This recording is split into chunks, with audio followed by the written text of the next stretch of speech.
All right, everybody. Welcome to the Montengarde Q&A. Meet the candidates who will be polling to be your next barons or baron and baroness. We have our very special guest here, our very own, the one, the only, BR the Blue. Hey, Your Excellency. Hello, everyone out there in Streamland. What do you have to... Well, let's open this up. What's it been like to be baron? Hey, you assured me I wasn't going to be answering questions today. Everyone knows my reputation here. But in all seriousness, it has been an unforgettable experience. There's been ups, there's been downs, but there are moments I will continue to treasure for years to come. A lot of tears, a lot of good tears, and I am glad to have had this opportunity. Okay. All right.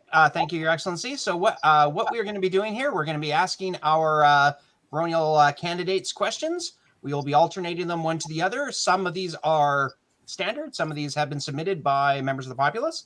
And we'll just be showing them for you there. Did you have any last words there before we start there, Baron Blue?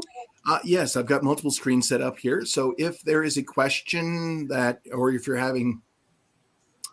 if folks post to the Facebook instead of in here, I'll be monitoring that as well. Okay, and yeah, you thank can you all always for taking a chance on something slightly different. I hand it back to our master of stream. I'm not sure I like that term, master of stream. Then how about virtual herald?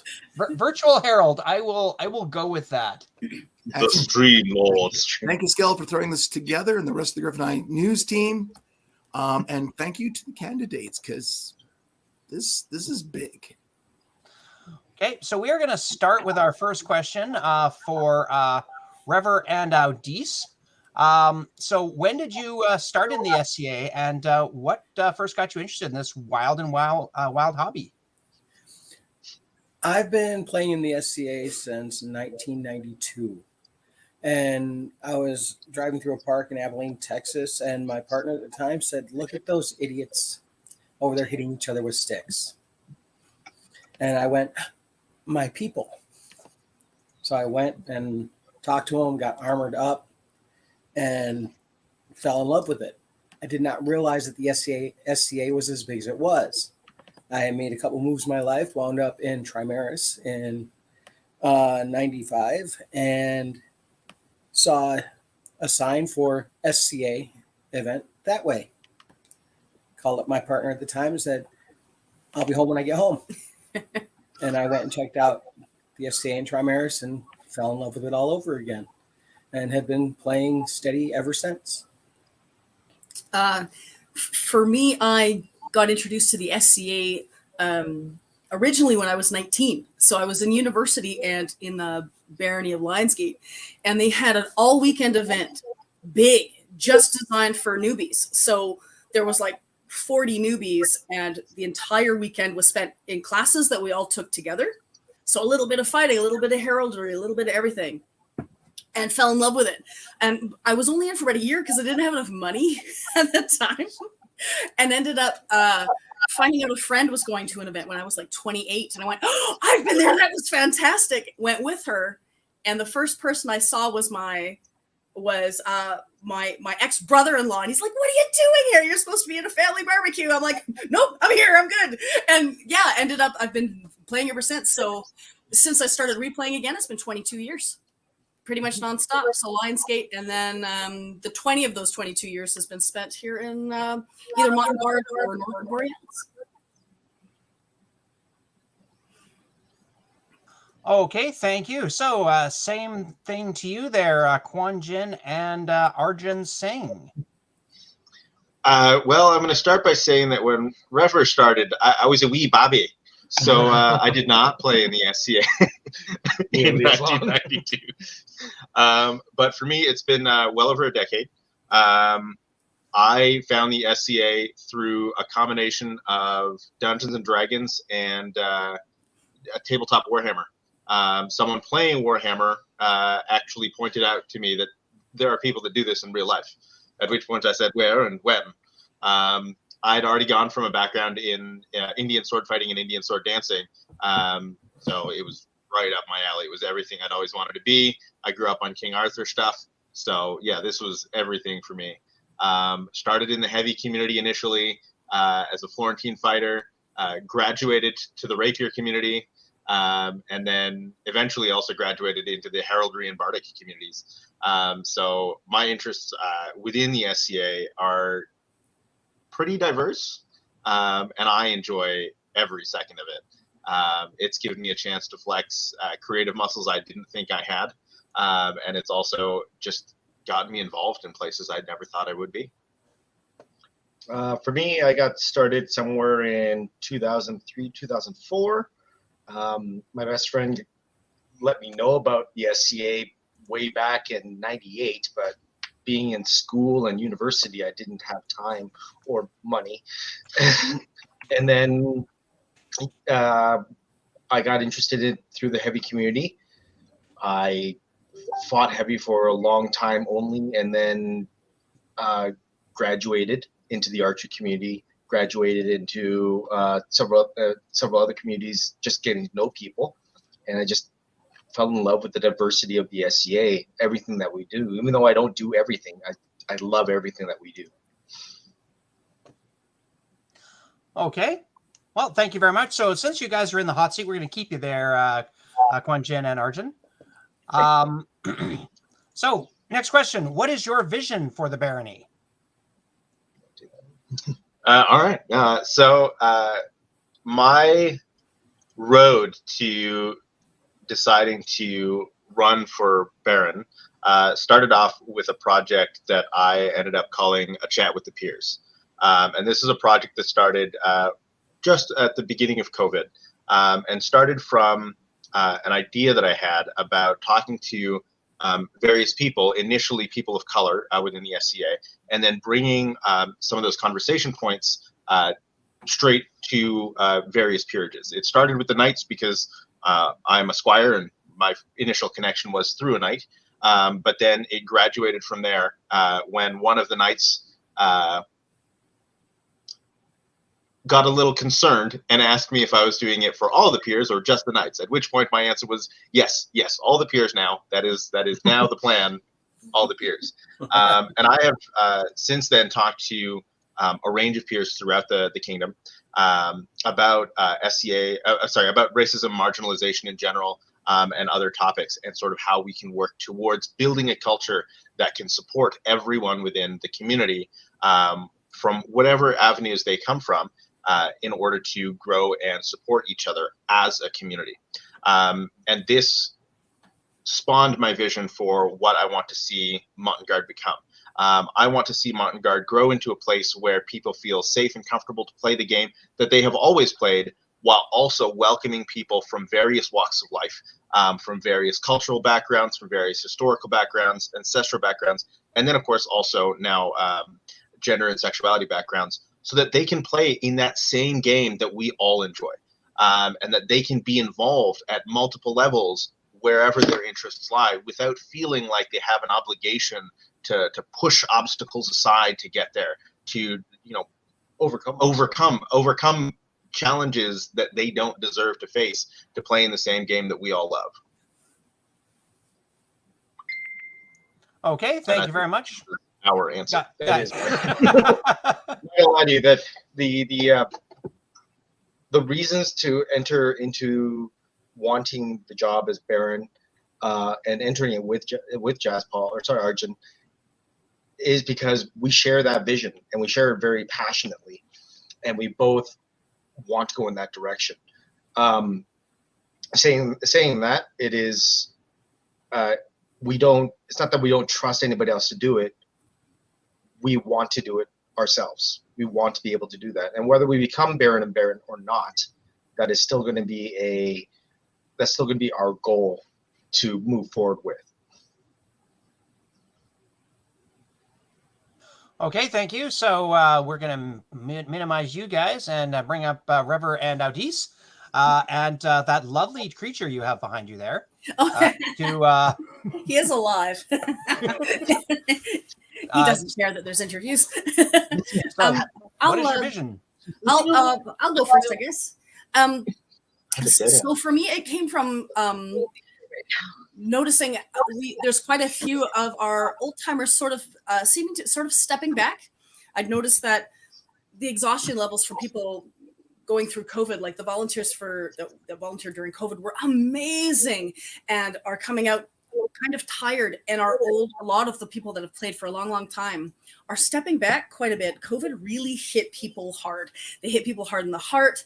The politics during sort of the time of COVID hit people really hard. And there's sort of a level of just what I would call empathy exhaustion a little bit happening with the folks that I've been talking to. And then I've also noticed we have some amazingly excited newcomers that are just so keen because they've discovered it during COVID online and excited to be here. So for me, it was more, my vision right now is it needs to be as fun as humanly possible. It's got to be fun. It's got to be a welcoming. The things that were exhausting people, a lot of it is the politics happening, which needs to happen. Those conversations need to happen. But I think it's often when and how they're happening that people find exhausting. I don't think those political conversations should be happening at events where new people get bombarded with the things that people have been irritated for long periods of time. I know from chatting with a couple of people that came and then left that was definitely part of it. That as soon as they walked in the door, those politics were sort of placed right in front of them quite aggressively.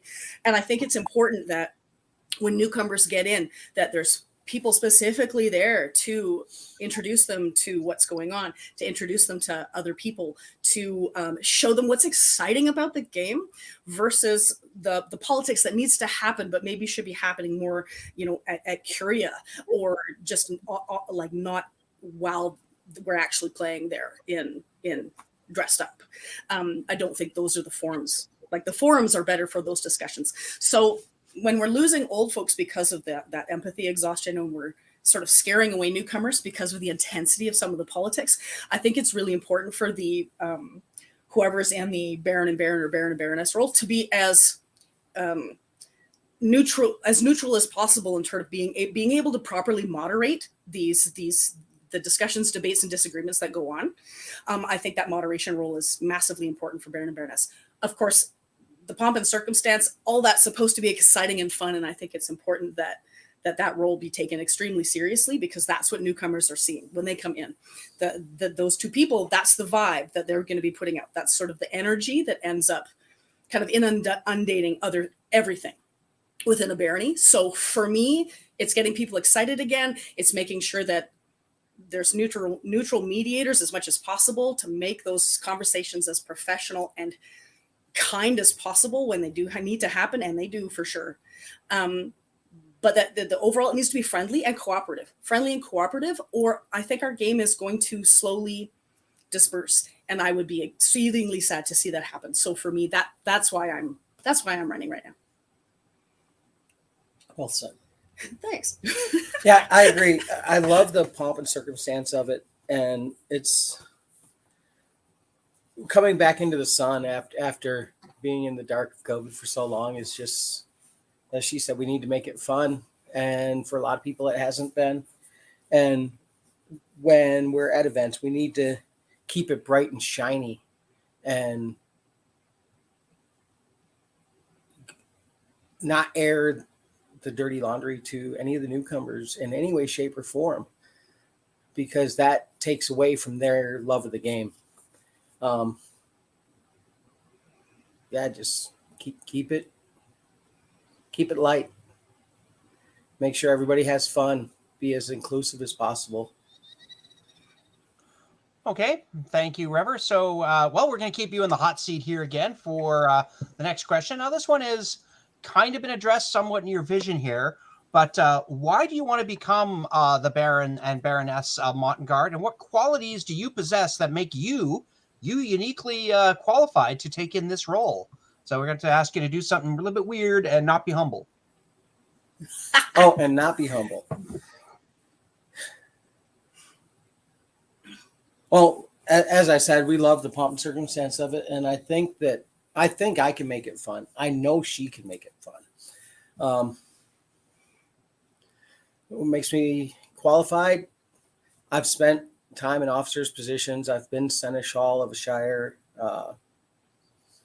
As far as just trying to help make people work together, I'm used to herding cats. So, I'm nervous. Geez, total lack of how I normally go about doing things. It's sort of like what? It's like a job interview. What do I want to become Baroness?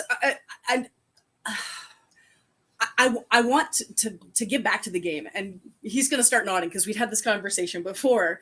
Is we've been given so much by the SCA over the last 20 years. I mean, yeah, okay, I've got a degree in theater, but I never sang in public ever until I joined the SCA. My entire singing bardic career is completely because of the kindness of the audience at bardic circles in the SCA. I was absolutely terrified of singing in public. And for those of you who've sort of watched me grow in the SCA, I went from arriving here and like I'd been in the SC for a couple of years, but I'd never done anything service. And the first thing I went to was a tavern in garb because I didn't know any better. Not a tavern, sorry. I went to council. I showed up to council in garb thinking you should. And this was in the basement of a co-op. I'm there and dressed like a Mongol at the time. And, you know, I'm like, I'd like to be helpful. Are you loud? Oh, well, yeah, theater guy. I'm loud. And I ended up Baronial Herald after being here for 3 weeks here in Calgary. And just got adopted. Instant, like I was living here for less than 3 months and I had 30 people at a birthday party. That instantaneous sort of friendship offered by people in the SCA has been amazing. That level of acceptance for all of us odd ducks in the SCA has been amazing. And I want to give that back. I want to be there for the folk that come in that need that pull of, oh man, I bet you've got skills that are awesome and I'd love to see that you grow and develop. And this is a very tough job.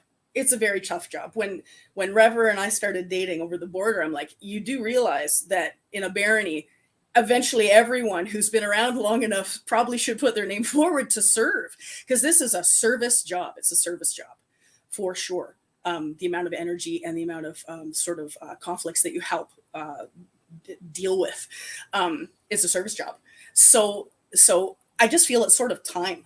I think that everyone who's been around for 20 years is probably at some point going to step up, because it's not like it can be a very exhausting job. And I think everyone needs to do their duty in service positions. I've been a kingdom officer. I've been a principality officer. So it just sort of seems at this point, my skill set sort of lines up with what I think we need right now. Okay, excellent. So now we're going to pass the Bardic stick to steal something from Baron Blue there, over to Quan Jin and Arjun Singh. So same question. Do you need it repeated or you're good on it? I'm good. For the most part, it's the same. It's the same answer as Adis there. We feel it is our duty to serve. We have a very specific vision on where we would like to see the SCA go, and locally is the best way to start. And we are like, when we want to promote diversity and we want to promote inclusion and we want to promote welcoming, we visually represent that. And I think it's very important for us to step forward and say, yes, everyone is welcome and everyone belongs. And no matter what you look like and what you look like, you will be welcome here. For me, the reason I want to become Baroness of Montengarde has a lot to do with the fact that, for one, this barony has been my home. I have lived a lot of different places. I have played in the SCA in a variety of different places.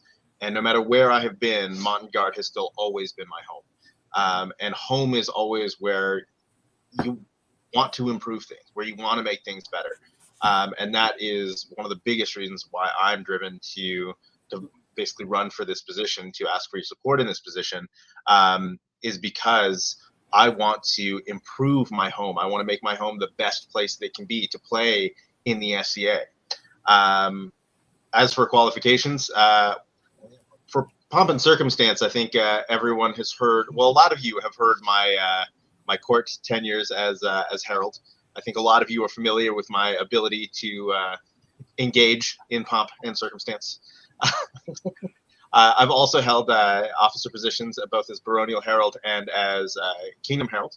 And I've also been engaged as the Tavern Keep, although, of course, COVID kind of limited that. But before COVID, I was the Tavern Keep for our delightful Barony as well.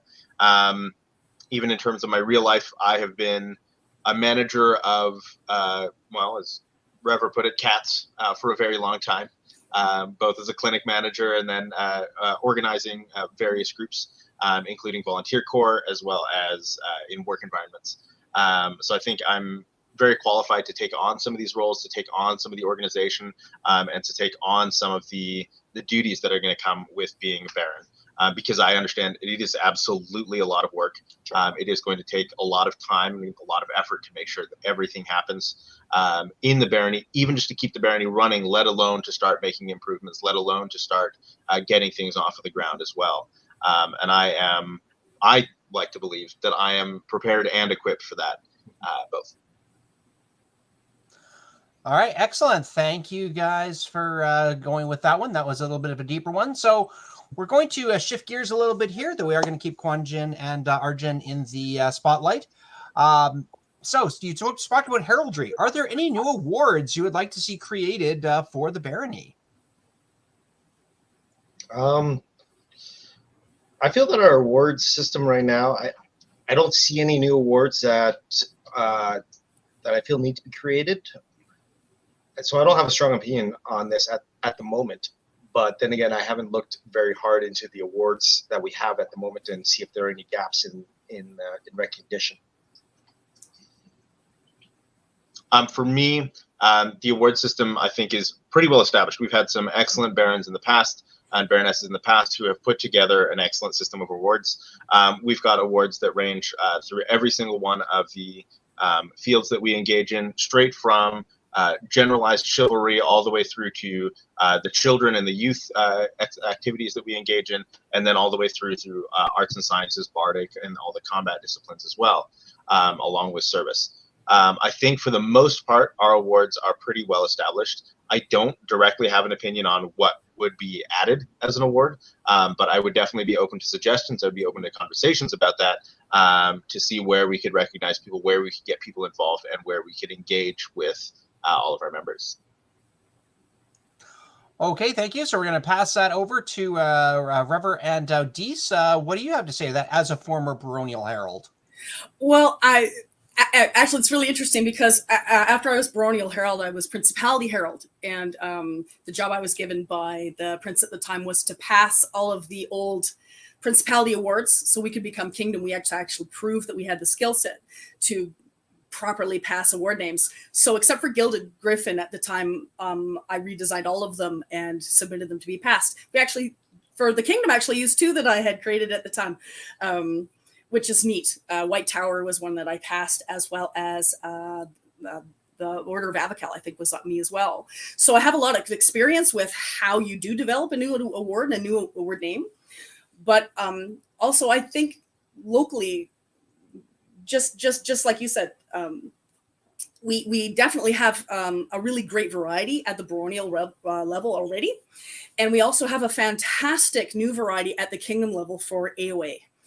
They've developed a whole stream of new sort of AOA. Instead of just an AOA, there's all these beautiful new awards for specific types of servers or marshalate at the Kingdom level. So I think as a Baron and Baroness, it's important to, of course, or Baron and Baron, to make sure that people are acknowledged locally, but make sure too that people are pushing and writing and sending in recommendations for folk at the Kingdom level, because there's now this wonderful AOA level to acknowledge those specific things. So, and a lot of work and effort went into that. So I actually think we have a kind of beautiful tiered system now at this point. Now, obviously, if someone had a very specific type of award that they were excited about and wanted to help promote, absolutely, that would be a fantastic conversation. And I would know what to do with that in terms of like bringing it forward to council and name suggestions, etc. Awards are a huge part of the joy of what we do. I mean, I remember getting my first gold sticker in the SCA. It was the Golden Link for Montengarde, and just being so excited. I cried. I just burst into tears. And they didn't have a necklace, and the Baronial Herald, one of the heralds at the time, just gave me theirs. I mean, it was super exciting. And I think that's one of the things that keeps people here, is it's one of the few parts of the world where we're actually acknowledged for the service we do, the skills that we have. It's not a giant competition here. It's a place that everyone gets celebrated. So yeah, I've always loved talking about awards. No, I think at the baronial level, we are pretty set. I don't have any strong opinions about new awards that need to be created at this point. Okay, well, that's short and sweet. Now, just your brother Baron to the north, Baron Jean, has said a lot of things, and he said that Borealis's role in the kingdom is to create kings. Do you have a response, and what do you see as Montengarde's role in the kingdom? That sounds like a smackdown from the Barony to the north. War, let there be war. Oh wow. I don't know. I just sort of think we have the most beautiful people, not just in terms of aesthetics, but in terms of like our artists and our bards. And we have a huge number of service people, not to mention the giant archery armor, like the archery army that we've been able to put forward for a bazillion years. I mean, if they're known for making kings, we're known for taking those kings out in the eye on the battlefield, really. And we have a history of the most hilarious barons known to mankind. Like I look at Blue and I look at Beatuk and I'm like, oh, jeez. I mean, what are we when our Baron and Baroness go to, when the barons go to Artemisia? Aren't they the Baron of all the Canadas? I mean, yes, they might make kings. Yeah, there's a few. I seem to remember a few kings being down here too. So yeah, you know, he's getting cocky. That's okay. That means there's more fun on the battlefield. More than willing to take up that challenge. Yeah, we put out the best archers, hands down. And I love seeing our fighters wear the black and gold when we're at Inner Kingdom War and Out of Kingdom War. We put together, I think, some of the best fighting units in the kingdom. Yeah, okay. Beating them up on the field. Yeah, okay, fine. During championships, sure, boys. Okay, you can be king, but we're going to kill you in war. Yeah, there you go. Okay. All right, so we'll pass that question over to Quan Jin and Arjun. Yeah, go for it. So I suppose now that Baron John has said that, someone should ask him if this crown tournament is a demonstration of his failure as a baron, given that the new crown prince is not from his barony. With that aside, I think Montengarde, for one thing, is a hub. We are relatively central to the three baronies. We have a ton of smaller communities that surround us that we can engage in, support, and grow and cultivate. And then on top of that, Montengarde is also the closest barony to the border to the south. So if we decide to engage in an inter-kingdom war, we are always at the front of that, and we are always going to be there. As Refer pointed out, we are also home to some of the most efficient fighting units in the kingdom. Not in the least to promote myself as head of Primus Lupus. You know, it's fine. It's just a shield wall. It just does some cool stuff, you know. But Montengarde also acts as a tremendous support network for the shires and for the other baronies in terms of providing volunteers, in terms of providing efforts, and in terms of bringing the kingdom together. So I think Montengarde has a tremendous amount of a tremendous role as a leader within the community, if not in king making, rather in other departments.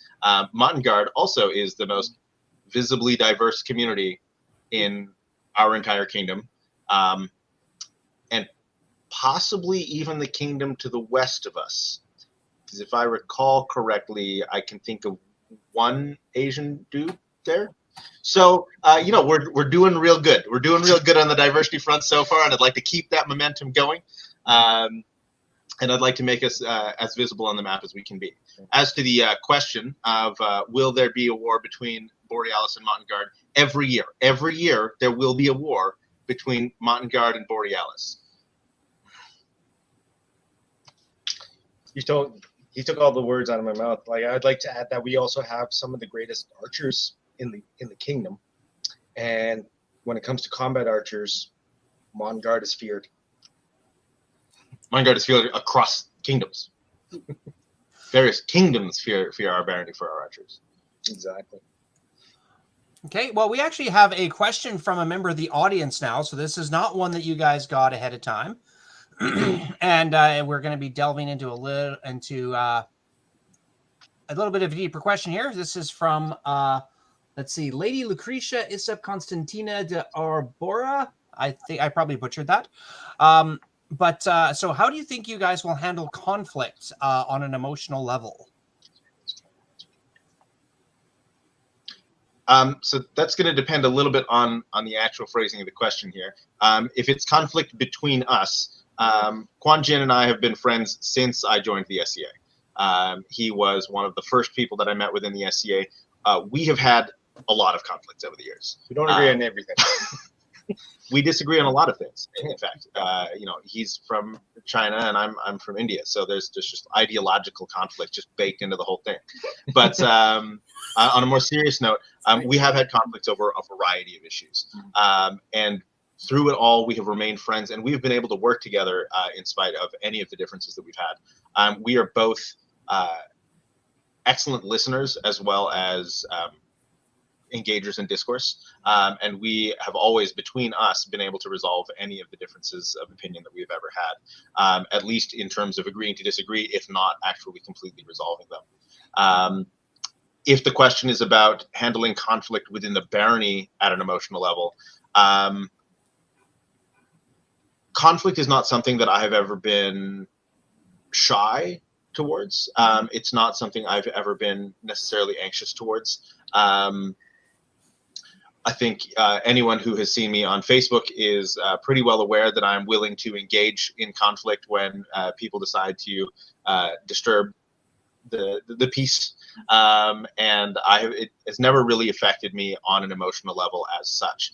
That being said, I always try and ensure that every party is at least considered, every position is at least considered before it is dismissed.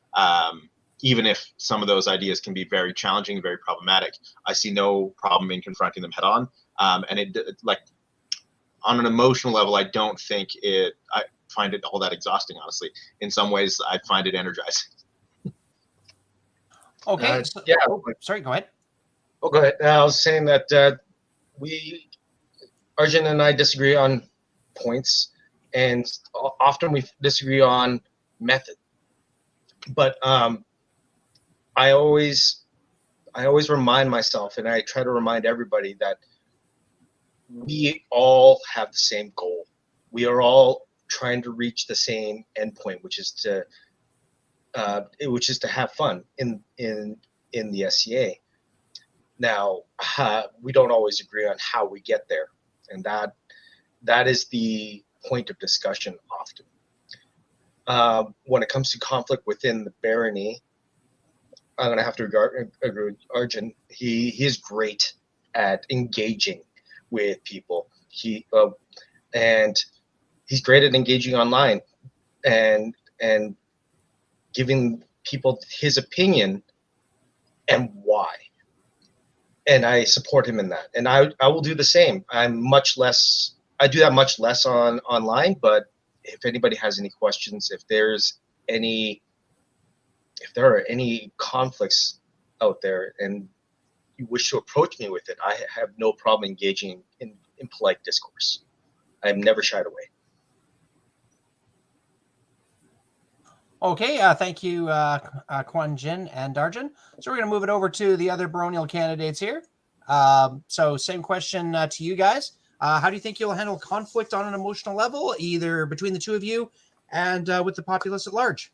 So I'll let you handle the part between you and I. Why don't I address the conflict at Okay. large? Okay. All right. So for conflict at large, one of the reasons we thought we would put forward our names is how we actually deal with conflict. I was a union rep for a couple of years, and a big part of the baronial couple job is when conflict happens, when people start to utilize the policy and procedure for conflict. Number two, besides talking to people and giving them written, this is what I need from you, want to see from you, the next one is neutral mediator. And I think that's often where the Baron and Baroness first get utilized when those conflicts occurs. People are coming to them for mediation. And you have to be neutral. Now, there's definitely some things that we can't be neutral on, in terms of like, I consider myself a member of the queer community and as is one of our sons, stepson for me. And David is mixed Cherokee. So for issues involving that, sometimes we'll be able to mediate neutrally and sometimes we won't be able to. But listening is the number one thing that needs to happen. It needs to be calm. It needs to be professional. People need to be heard out. But then pulled back in if they're starting to become less than professional, right? Obviously, people get very emotional about a lot of the things that happen, but we're all adults here. And if the baronial job is to go, hey, okay, we got to keep this professional. We need to talk as adults. Have you had those conversations with them? Do you have things in writing? Do you know what the policies and procedures are for conflict? Do you know that if it's, it's serious sort of sexual harassment or intimidation or racism, do you know that it's the seneschal you should be talking to? Let me help you find them immediately so you can talk to them and they can help you with that. Is this something for the police to be involved in? The Baron and Baroness aren't necessarily the ones with the sword and shield having these battles. They're the ones that are trying to help people mediate. So for me, I'm also a school teacher. So I've taught everything from grade kindergarten to grade 12. And, so David made some comment about herding cats. It's absolutely about being empathetic versus sympathetic, because sympathy is terrible. Empathy is far better. Can you put yourself in their shoes? Is this situation a learning moment? Can it be a learning moment? Or is it truly something that needs to go up the ladder? Often these things can be talked out. And you have to be able to see the good side of people. You have to assume that people are angry or the conflict is happening because people care on both sides, right? They care passionately about both sides or this conflict wouldn't be happening. People need to be respected. They need to be given the time to speak their piece, right? And then helped mediated to some kind of conclusion. If that conclusion can't be reached through that mediator, then it goes up the ladder to the kingdom officer, or all the way up to the kingdom seneschal if need be. So I'm waiting for the question to come back around.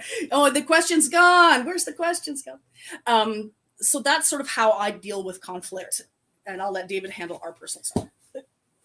Sorry, I was trying to break up the screen a little bit. My apologies, but yeah, there's a question. No worries. I was rambling, so I'm like, I think I've made my point. As far as conflict between us, we have come up with a good way of handling it between us. We always talk it out. We don't always have to agree.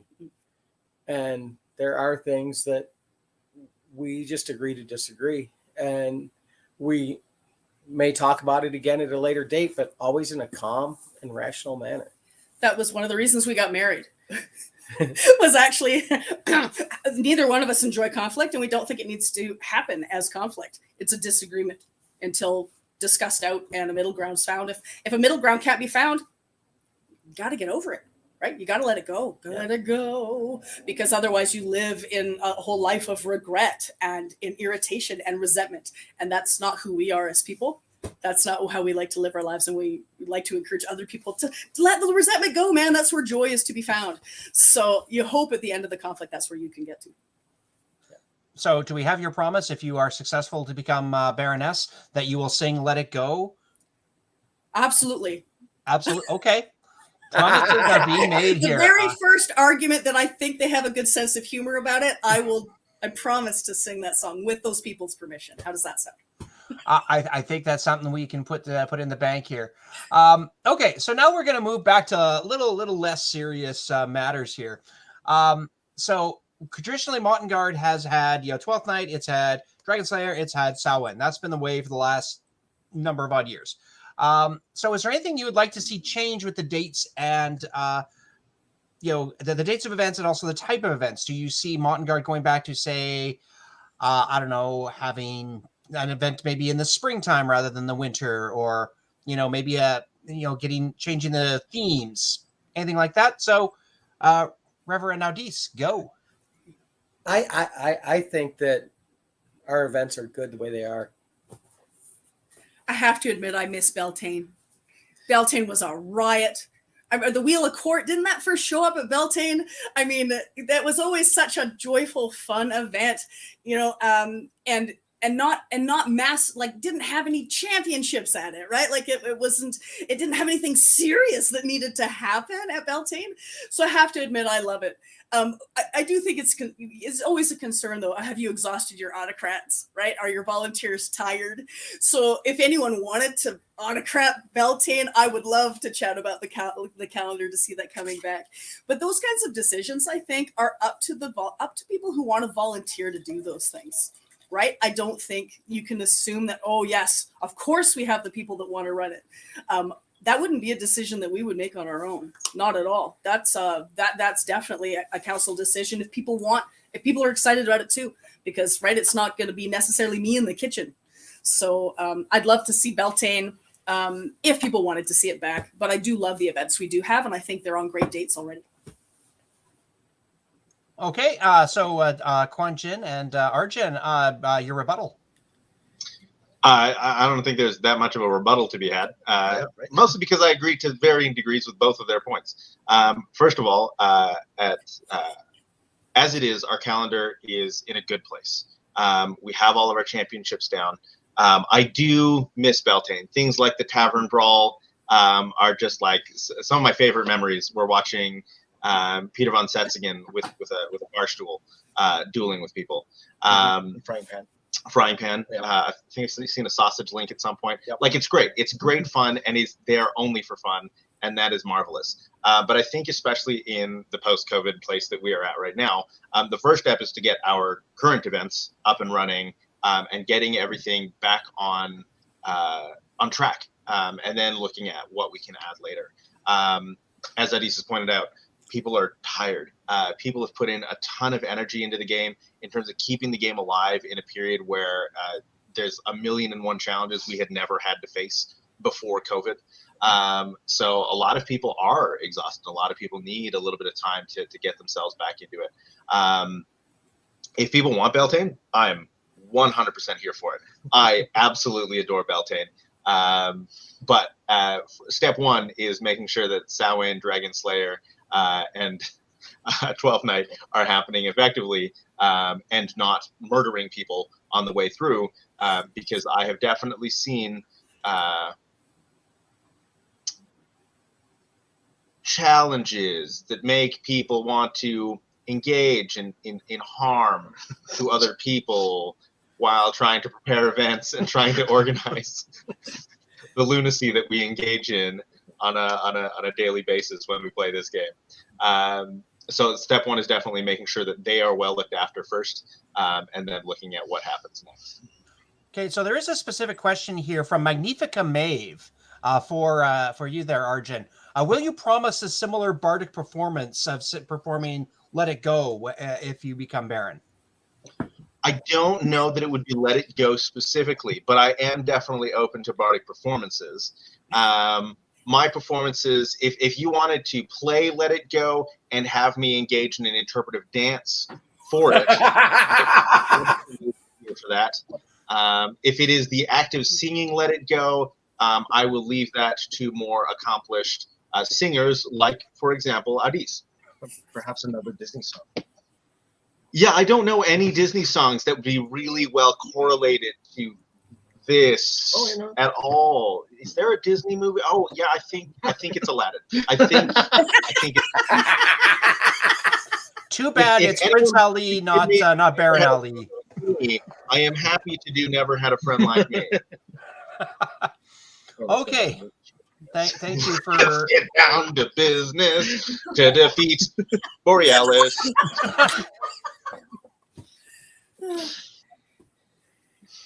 Okay, so thank you for that. So now we're going to move over to something that is near and dear to His Current Excellency's heart. We had actually, I think, the most questions on this subject than almost any other subject. Sergeantry. There were so many different questions. We're just going to throw it into like this one catch-all of what's your opinion on sergeantry? What does it mean to you, and where is it going? All right, so I'm actually, because I did get a chance to read through a lot of these questions that were submitted, and there was a very specific one from Tygar, which I would like to address first, which is Tygar asked, in the absence of an actual Baroness to defend, in the chance that Quan Chin and I become the baronial couple, what would happen to the sergeantry? And the first answer is, I am happy to fill the role of Grace and Beauty, with Quan Chin handling miscellaneous. So in the question of who would the sergeants be defending, it would be the Grace and Beauty. That being said, in terms of the sergeantry itself, I think the sergeantry has always been a wonderful path for growth for people of every walk of life. The sergeantry, number one, plays a huge role in terms of welcoming new people into the SCA and getting people involved in the various activities that we engage in. The sergeants know everything. Like, the amount of actual schoolwork that goes into becoming a sergeant is a lot. And it is all there so that people can speak to someone who has engaged and dabbled in a little bit of everything that we play in, whether it's the arts and sciences, whether it's combat, whether it's bardic or heraldry, whether it's actually just engaging in the actual history of the barony. There is no one for people to talk to like a sergeant. And so I think sergeants are eminently valuable and bring a tremendous amount of culture and life to our barony. That being said, I think there are...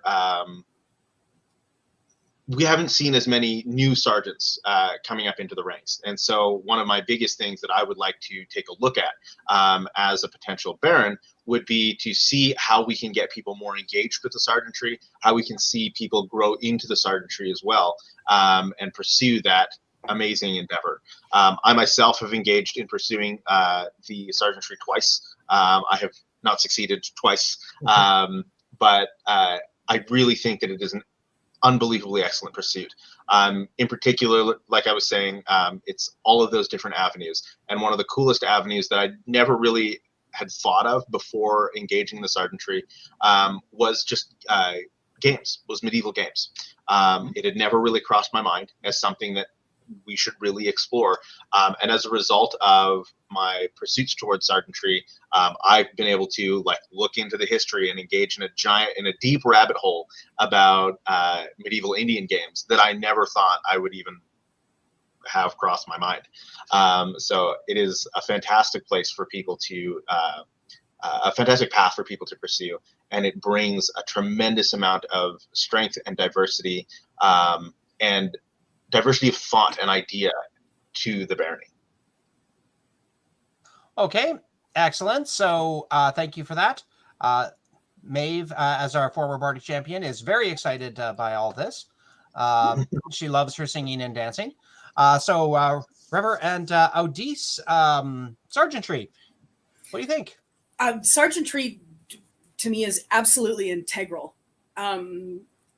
Sergeants, to me, are the best of who we have here in the SCA. They have to know everything about everything, but it's not just that. It's this huge, giant commitment that a sergeant makes. I mean, they're committing a huge amount of their time to becoming a sergeant, and all you need to know in every aspect of the SCA in order to do that. But they're also,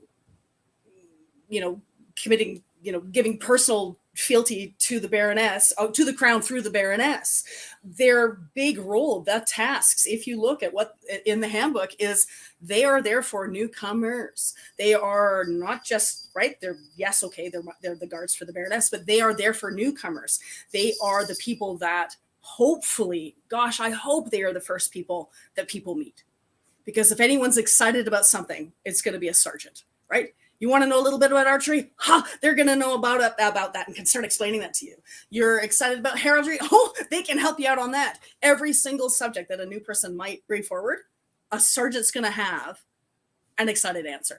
They're probably going to know who to talk to. I actually would love to see that part of that bringing in newcomers, that welcoming committee being more and more something that the sergeants look at as maybe one of the tasks that they, commit in specific ways to take on once they become sergeants. Obviously, though, so the sergeants' roles are in many ways up for the sergeants to decide. I think whoever becomes the grace and beauty, gender aside, will be sitting down with their sergeants and talking to them. The part of the Baroness role is to help train their sergeants, to be part of that training committee, to be part of helping people. Obviously, the Baroness's challenge should be designed to help people become their best. And I've often said that I actually think the sergeants are,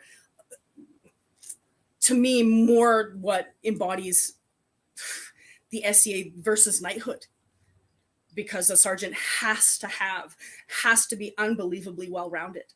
I actually think in many ways that path is as difficult, if not sometimes more difficult for people. So no, sergeantry is very important to me, absolutely, and should be encouraged at all times and in every way, because they are integral to what we do.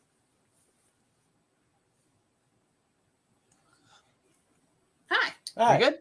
Yeah. Or the concept of sergeantry is a little foreign to me, because Avocal is the first community I've lived in that had the sergeantry, and yeah, it's a big commitment of time and learning, and I've looked into it, and frankly, I'm daunted by it. But I love the concept of it.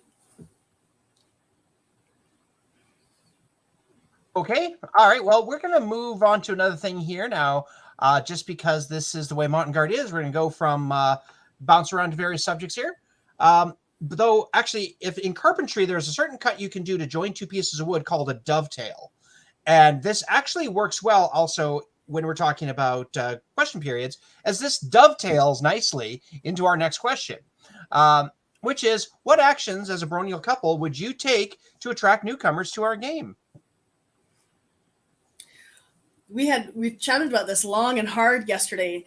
I always get really interested in this question when it comes up in baronial interviews. The barony is a team. There's not any human being that can magically go, I can bring in 500 newcomers just by being Baron and Baroness. It doesn't work like that. We all have to bring new people, right? So specifically for the Baron and Baroness role, obviously, you need to be approachable. You need to be absolutely focused on newcomers. That is, to me, one of the number one jobs we have. You need to be there for training. You need to be you need to be willing to travel to the shires to encourage their newcomers. You need to be able to engage with all different kinds of people. You need to know who to talk to introduce them to.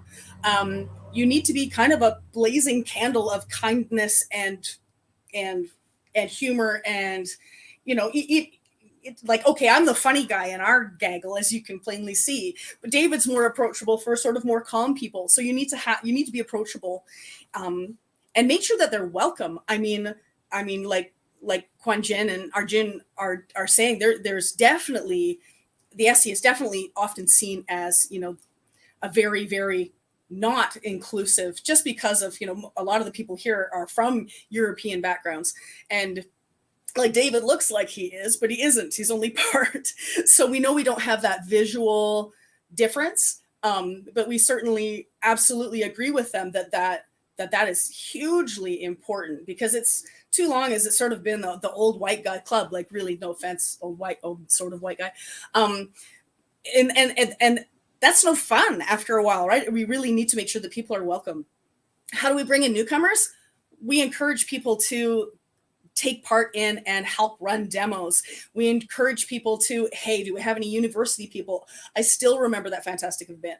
We need people to come to taverns and treat it not as like a hangout, but as an actual tavern where we actually, you know, forsoothly speak and act and show what we have going on.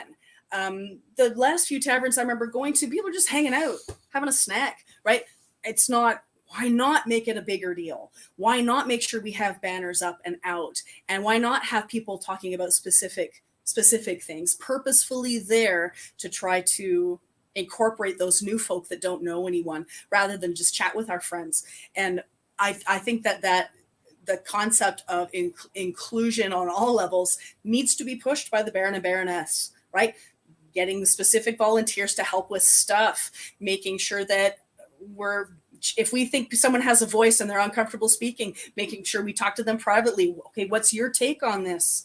I remember taking in university as a teacher, you know, spending multiple courses on how to make sure that inclusion is happening in your classroom, that my own personal biases are not controlling what's happening in my classroom. So, right, learning things like, you know, children from my background are taught that what they say matters, whereas children from other parts of the world and other colors and cultures are often learn or are taught that, learn in our society that speaking up is dangerous. Speaking up is something to be afraid of. And knowing that the loudest voices I'm going to hear aren't necessarily the diverse ones is important for me to know and search those out and get those opinions and comments, even if they're not comfortable in the huge setting, you know, like loudly speaking up.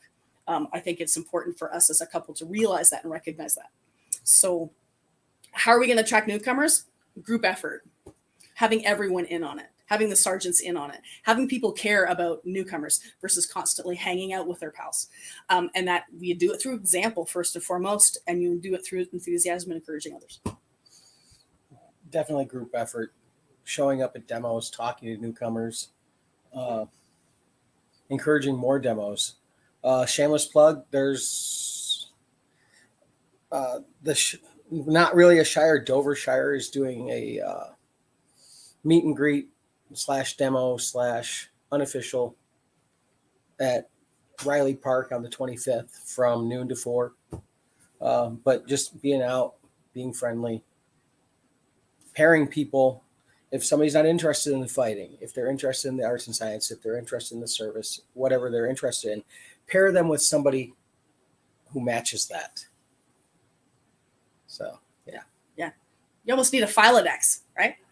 What? That sounds like one of the old people. Oh, I'm old. Okay. Excel spreadsheet going, hey, There- these there are the we people go. that are archers that are willing to, you know, help newcomers out. Here's the list of fighters that are willing to help newcomers out. So you have a baronial list of names. That'd be actually very useful. Okay, well, we're going to pass that over to our other baronial couple here. What actions will you guys take to attract newcomers to the barony? I don't agree with Adisa on this one. Be the shining beacon that is the B&B, and be the welcoming person to like take newcomers under our wing, and then be able to guide them towards their passions. And it is and I'm guilty of this, very guilty of this often, where when I see a newcomer, I just want to info dump on them on everything that the ESCA does, and then try to find that one glimmer of hope where they all of a sudden shine, where it's like, you do that? Oh yes, we do that. You should go speak to this person. So in a lot of ways, in every way that I can see, it is a hashtag group effort where we will be leaning on the leaders of our various communities: rapier, archery, ANS, Bardic, all of that. It is one of the things that I have found that the SCA does very well, is all the peripheral. I don't want to say peripheral, but all the other things besides combat that we do as a medieval community, because that is lacking in some of the other communities that I've talked to. Is that